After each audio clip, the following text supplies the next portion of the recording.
here today to do a little bit extra practice with literal and non-literal meanings that sometimes the author uses.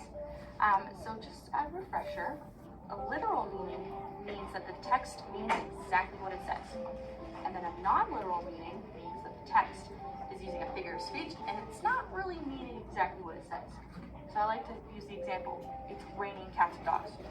You walk outside, is it really raining cats and dogs? No, sometimes the author uses that to let us know that it's raining really hard. Absolutely.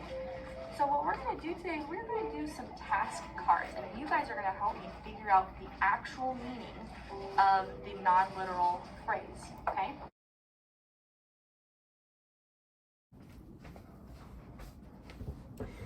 All right, Miss Swanger. So we're going to go through the identify questions after watching your lesson.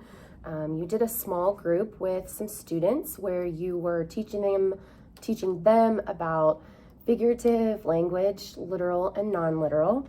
On a scale of 1 to 10, with 1 being the worst lesson you've taught and 10 being the best, how would you rank that lesson that you did? A 7. A 7? A 7, yeah. Okay. What pleased you about that lesson? It was engaging and it was hands-on with the kids, and they each got to read their cards, like the meaning cards, and kind of like ask themselves, oh, does this one work with that non-literal phrase that Miss Swinger said? So I just liked how engaged they were the entire time. Okay, I would definitely agree with you. What would have to change to move that lesson closer to 10? So if it was the perfect lesson, what would you have wanted to have done a little bit differently? Probably, I wish I could have provided all of the kids more task cards. Like instead of just 3 for each, I wish they had maybe all of them. But I feel like that might be a little too much for them to pilfer through. So I just kind of want to think the structure a little bit differently. I like it being hands-on, but like some of them ran out of their cards faster and they were just kind of sitting there. So I think before they look through their meanings, I think next time I want to really have them discuss with each other like what they think it could mean without looking at their cards first. Okay. If that makes sense. How could we measure that change in your students if we were going to kind of revamp that small group? How would you measure knowing that your students had mastered that skill? So with the original small group, I would give them a formative to see, like, do the formative assessment, and then I look at it and measure, like, you know, take some data on that, and I would revamp the small group like I just said, and I would give them another formative to see if that made a difference in whether they mastered it or not. Okay. And if there's still some kids that are struggling, then I'd have to rethink it again. Do you want that to be your goal for our coaching? Looking at formative data and then creating a lesson based off that data, and then after your lesson kind of going back and seeing, were my students successful? Yeah, absolutely. I feel like that could help, honestly, throughout teaching. Not just lessons, but small groups too. All right, so using formative data. Yeah. To kind of drive my instruction. Your instruction. Yeah. For your small groups.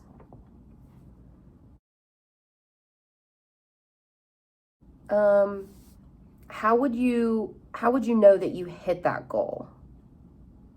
How would you know that you are successful in accomplishing that goal?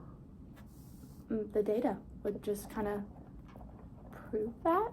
Just like seeing student success with their formatives. Okay.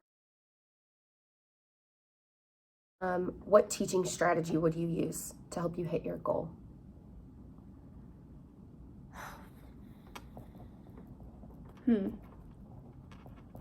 Modeling. Okay. And guided practice probably too. Modeling and guided practice.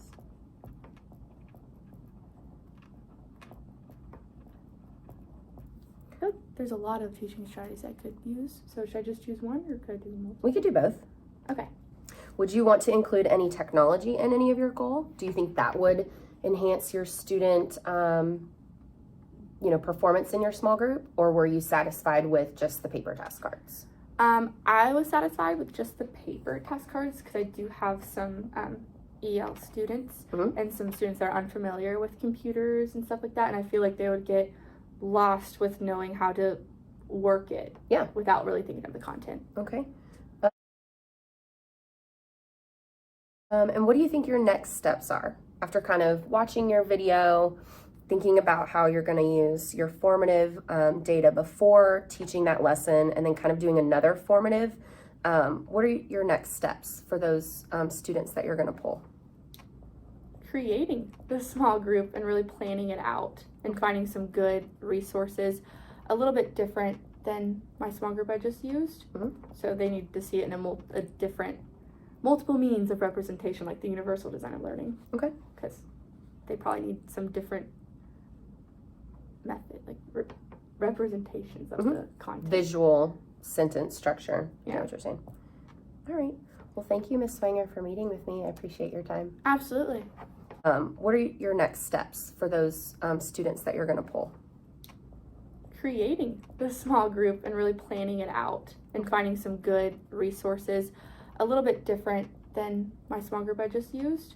So they need to see it in a different, multiple means of representation, like the universal design of learning. Okay. Because they probably need some different method, like representations of the content. Visual sentence structure. I Yeah. know what you're saying. All right. Well, thank you, Ms. Swanger, for meeting with me. I appreciate your time. Absolutely.